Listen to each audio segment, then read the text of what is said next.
सर्वशक्तिमान पिता धन्यवाद करते हैं आज के सुंदर बाइबल अध्ययन के लिए। खुदावन हर एक को बड़ी बरकत दे, आशीष करे पिता।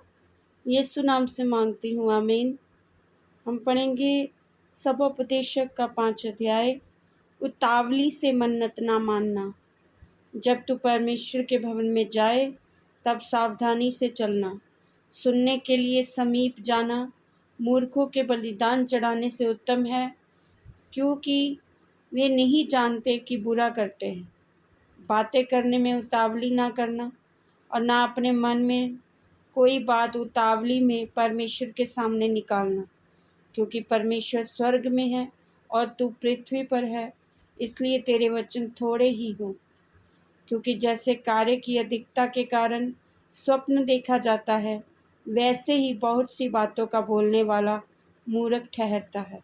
जब तू परमेश्वर के लिए मन्नत माने तब उसके पूरा करने में विलंब ना करना, क्योंकि वह मूर्खों से प्रसन्न नहीं होता। जो मन्नत तूने मानी हो उसे पूरी करना। मन्नत मानकर पूरी ना करने से मन्नत का ना मानना ही अच्छा है।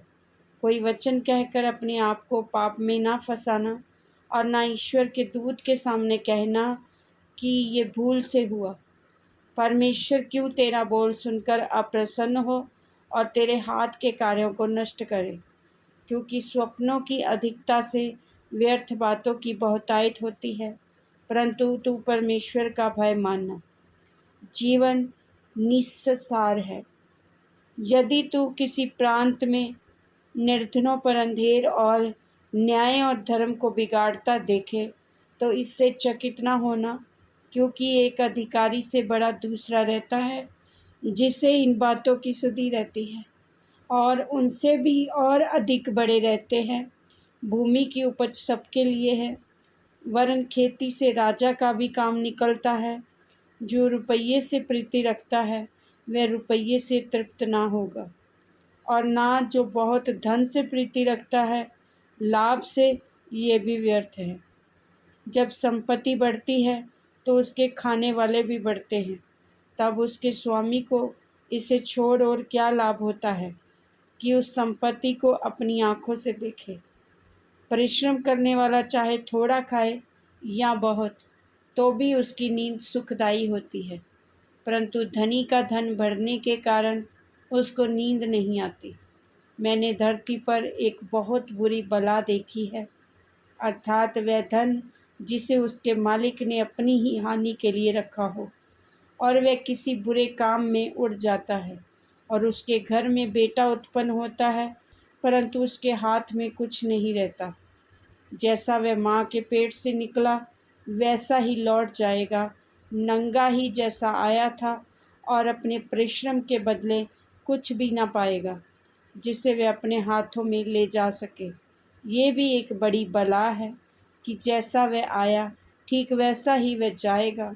उसे उस व्यर्थ परिश्रम से और क्या लाभ है, केवल इसके कि उसने जीवन भर बेचैनी से भोजन किया और बहुत ही दुखित और रोगी रहा और क्रोध भी करता रहा।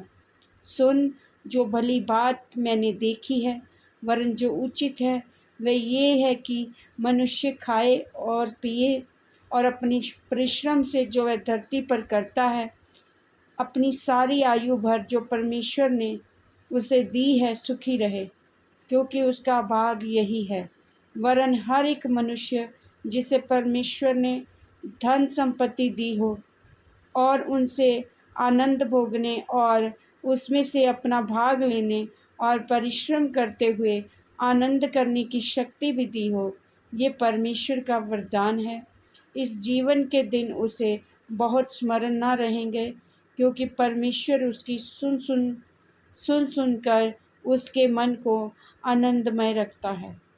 इस वचन के द्वारा प्रभु ब्लेस करेंगे सबको। जय मसीह की। आमीन।